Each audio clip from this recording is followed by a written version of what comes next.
سلام بچه‌ها، امیدوارم حال دلتون عالی باشه. بچه‌ها قبل از اینکه من این مسئله رو برای شما حل بکنم اجازه بدید یه نکته رو بهتون بگم، چون بعضی از بچه‌ها توی ویدیوهای قبلی این کامنت رو میذارن که ای کاش یک سوال رو توی یک ویدیو در واقع تمومش بکنید دیگه برای ویدیو بعدی نذارید. بچه‌ها ببینید، استاندارد، من بارها و بارها گفتم، استاندارد یک ویدیوی آموزشی 8 دقیقه است.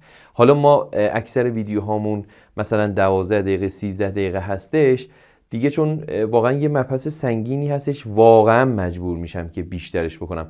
ولی دیگه بچه واقعا بیشتر از 13 دقیقه دیگه ارزششو نداره، چون تمرکز شما کم کم میاد پایین و من واقعا اینو دوست ندارم. حالا بعضی بچه‌ها منو متهم میکنن که نمیدونم شما این کارو میکنی به خاطر ویوی بیشتر و اینجور چیزا. نه، اصلا اینجوری نیست. اونایی که الگوریتم یوتیوب رو کامل میدونن این رو حتما از این اطلاع دارن که من چه ویدیوی 20 دقیقه‌ای داشته باشم، چه 2 تا 10 دقیقه‌ای. به نظر من 2 تا 10 دقیقه‌ای خیلی مفیدتر از یه دونه ویدیوی 20 دقیقه‌ای هستش. حالا اونهایی که مثلا دوست دارن که بقیه سوال رو ببینن، خب و وقتشو دارن، حوصله‌شو دارن، خب میتونن 2 تا ویدیو رو نگاه بکنن. اتفاقاً وسط ویدیو که یک در واقع میره به ویدیو بعدی، یک شوکی برای ذهن شما هست. در واقع ذهن شما تو اون 10 ثانیه 20 ثانیه استراحتی میکنه و میتونی بهتر و با کیفیت‌تر ویدیوی بعدی رو ببینید. امیدوارم که از این بابت دیگه ناراحت نشین، چون بعضی از بچه‌ها دیسلایک کرده بودن و گفته بودن که به خاطر همین. اینجا خواستم برای شما توضیح بدم. بچه‌ها یه مدار متفاوت دیگه این دفعه ما توی بیس یه منبع جریان ثابت هم داریم. بچه‌ها توی این مثال گفته که اگر آی بی بی که اینجا هستش برابر 1/100 میلی آمپر باشه، حدود بتا رو این دفعه داده بین 100 تا 200. و توی قسمت الف گفته که اگر آر امیتر برابر 1K باشه، در ترانزیستور در چه وضعیتی قرار داره، یعنی اشباع هستش، اکتیو هستش و الی آخر. بچه‌ها همونطور که توی ویدیوهای قبلی هم گفته بودم، فرض میکنیم که ترانزیستور شما در ناحیه اکتیو قرار داره. اینجا میخوایم حلش بکنیم و بعد بریم ببینیم که در چه شرایطی همین اکتیو حفظ میشه و بعدش میره به ناحیه اشباع. خب بچه‌ها ما باید VSE رو به دست بیاریم دیگه، چون VSE به ما در واقع نشون میده که ترانزیستور تو ناحیه اکتیو هستش یا اشباع. پس بچه‌ها من میام اینجا یه دونه KVL میزنم. ببینید می‌نویسم KVL توی کلکتور امیتر. ببینید میشه -12 به اضافه 9 آی کلکتور به اضافه VSE به اضافه RE. بچه RE رو هم به من داده 1. ما 1 در نظر میگیریم. آی امیتر مساوی 0. خب بچه من اینجا هم میتونم آی کلکتور و هم میتونم آی امیتر رو بر حسب بتا بنویسم. ما میدونیم که آی کلکتور میشه بتا آی بیس و آی امیتر رو هم میتونم بنویسم آی بیس به اضافه آی کلکتور. پس ببینید میشه -12 به اضافه 9 تا بتا آی بیس به اضافه VSE، خب به اضافه آی بیس به اضافه آی کلکتور مساوی 0. درسته؟ خب پس بچه ها من میام آی بیس از اینجا میتونم فاکتور بگیرم. پس می نویسم آی بیس در 9 بتا به اضافه 1، خب به اضافه آی کلکتور، خب منهای 12 مساوی -VSE هستش. خب -VSE. خب اجازه بدید من VSE رو در یه منفی ضرب بکنم. پس اینجوری می نویسم آنگاه VSE مساوی 12 منهای خب 9 بتا به اضافه 1 آی بیس منهای آی کلکتور. بچه ما میدونیم که توی ناحیه فعال باید VSE بزرگتر از 0.2 باشه. درسته؟ پس میام این کار میکنم. البته بچه این نکته رو بهتون بگم، به جای آی کلکتور من اجازه بدید اینجا بنویسم مثلا آی بیس بتا آی بیس. پس بچه اینم تغییر میکنه، پس میشه 12. ببینید یه دونه -9 تا آی بتا آی بیس داریم، یه دونه منفی بتا آی بیس. پس میشه منهای 10 تا بتا آی بیس. خب منهای آی بیس بزرگتر از 0.2. بچه این میره اینور، درسته؟ و میشه منهای 10 تا بتا آی بیس. بذاریم از آی بیس هم فاکتور بگیریم یا حالا بنویسیم آی بیس بزرگتر از اینجا میشه منفی 11 ممیز 8. کلا در یه منفی ضرب میکنم، پس میشه 10 تا بتا آی بیس به اضافه آی بیس کوچکتر از 11 ممیز 8 میشه. از آی بیس فاکتور میگیرم، میشه 10 تا بتا به اضافه 1 کوچکتر از 11 ممیز 8. خب بچه آی بیس رو به من داده 1/100 میلی.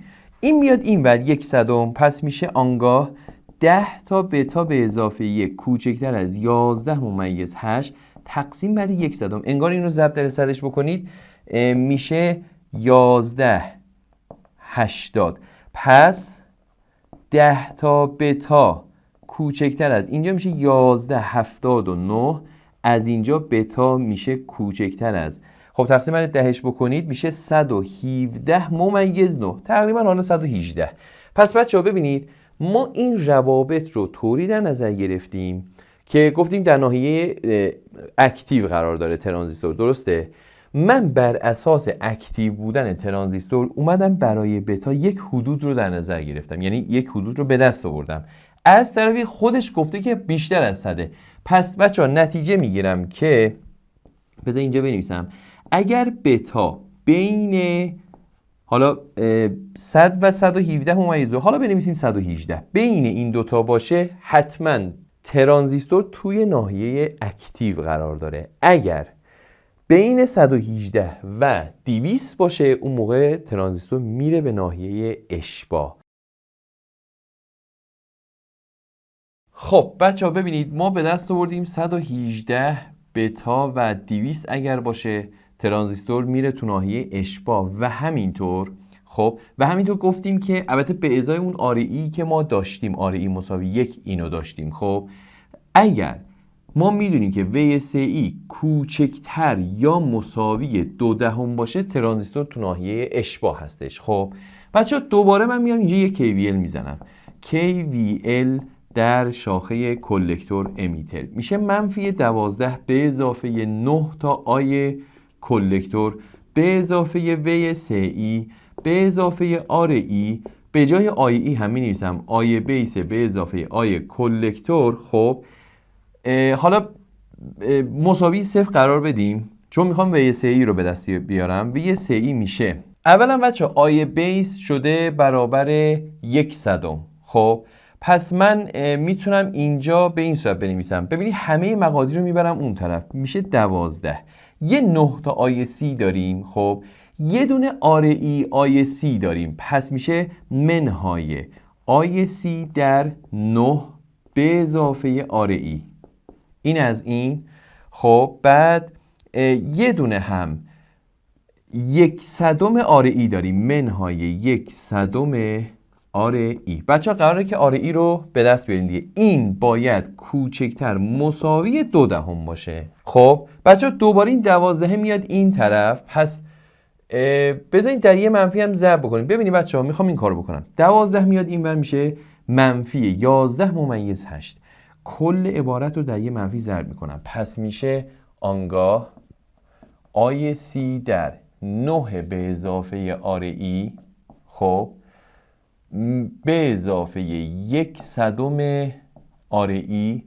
خب اینجا میشه بزرگتر مساوی 11 ممیز 8. حالا بچه ها ببینید من اینجا به ازای RE مساوی 1 کیلو بتا رو این حدود به دست آوردم، درسته؟ خب حالا توی قسمت ب باز هم این بتا رو داریم بین 100 تا 200. میگه RE رو طوری به دست بیاری که در این حدود ترانزیستور به ناحیه اشباع بره. بچه ها من اینجا VSE رو نوشتم و به این صورت به دستش آوردم. حالا میخوام از شر IC خلاص بشم. به جای IC میخوام بنویسم بتای مین آی بیس 9 به اضافه RE به اضافه 1/100 RE بزرگتر مساوی 11 ممیز 8. بچه ها بتای مینیموم رو 100 در نظر میگیریم ما، نه 118. چرا؟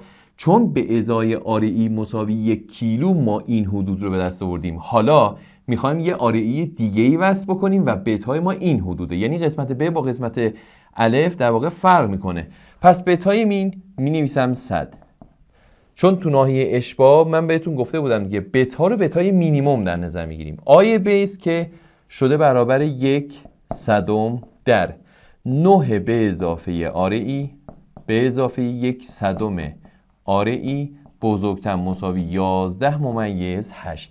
شاید این سوال رو بپرسی که آقا چرا شما اینجا آیه بی بی که نوشته اینو در نظر گرفتید ولی اینجا بتا رو به این صورت در نظر نگرفتید؟ شاید سوال بعضی از بچه‌ها باشه. ببینید بچه‌ها این صورت مثال هستش، این قسمت، خب فقط این دوتا.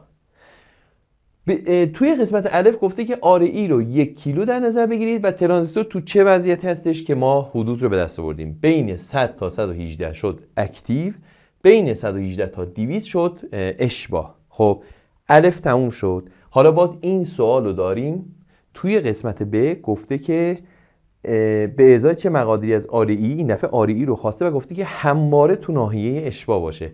برای همین من اومدم بتای مینیموم رو 100 در نظر گرفتم و آی بیس رو هم همون 1/100 که توی صورت مثال بود اونو نوشتم. خیلی خوب، اولا 100 ضرب 1/10 که میشه 1، این که هیچی.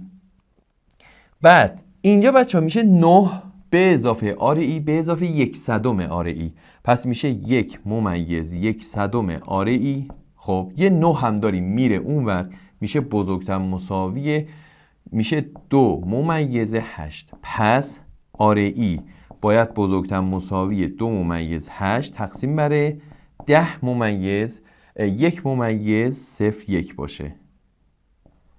خب میتونیم این دوتا رو ضرب در 100ش بکنیم، یعنی بنویسیم 280 بر 101. پس به این نتیجه میرسم که آر ای میشه بزرگتر مساوی 2/70 و فکر میکنم 77 باشه. آره 2/77 کیلو اوم هستش. پس به ازای آر ای بزرگتر مساوی 2/77 کیلو اوم این ترانزیستور همواره در ناحیه اشباع خواهد بود. مثلا شما آر ای رو 3 کیلو در نظر بگیرید، هر کاری بکنید خب ترانزیستور تو ناحیه اشباع هستش. حل، حالا میتونید اینها رو بنویسید.